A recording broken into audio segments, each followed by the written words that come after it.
અભય થઈને નિષ્પક્ષતાથી નિરપેક્ષ રીતે વાસ્તવિકતાનો અરીસો રૂપી સચોટ માહિતી લાવતો સત્યની સાથે અભય ટાઈમ્સ। સુરત લોકસભા બેઠક પર કોંગ્રેસના ઉમેદવાર નિલેશ કુંભાણીનું ફોર્મ રદ થયા બાદ તેઓ ભૂગર્ભમાં ઉતરી ગયા બાદ અચાનક તેમની પત્ની ઘરે પહોંચ્યા હતા। જો કે મીડિયાને જોઈ ઘરના દરવાજા બંધ કર્યા હતા તો નિલેશ કુંભાણીના ઘર નીચે પોલીસ કાફલો ગોઠવી દેવાયો છે।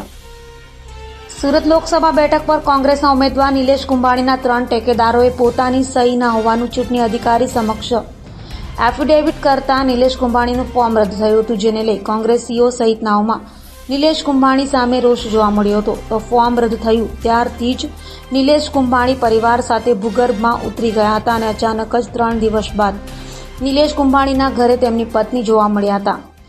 જો કે મીડિયાને જોઈ ઘરના દરવાજા બંધ કરી દીધા તો નિલેશ કુંભાણી હાલ કોંગ્રેસીઓના પણ સંપર્કમાં ન હોવાનું અને અમદાવાદ જવાનું કહી ઘરેથી નીકળ્યા બાદ તેમનો કોઈ અતોપતો ન હોવાનું જણાવ્યું હતું।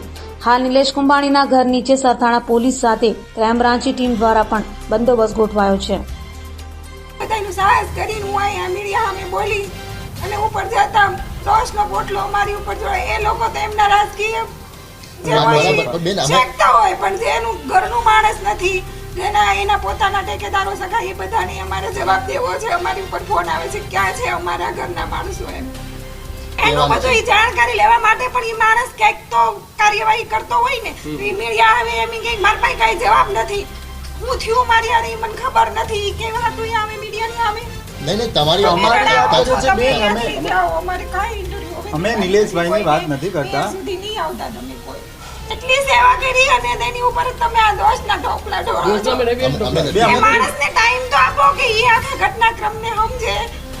એના જે લોકો છે એ બધા જે ગાયબ થઈ ગયા છે એમને જે ઓળું છે એ બધાને સમજવાની ટ્રાય તો કાંઈ નથી। અમે કાલે ઇન્ટરવ્યુ આપ્યું ને એ નો આપવું જોઈએ, તમે જાઓ અહીંયાથી।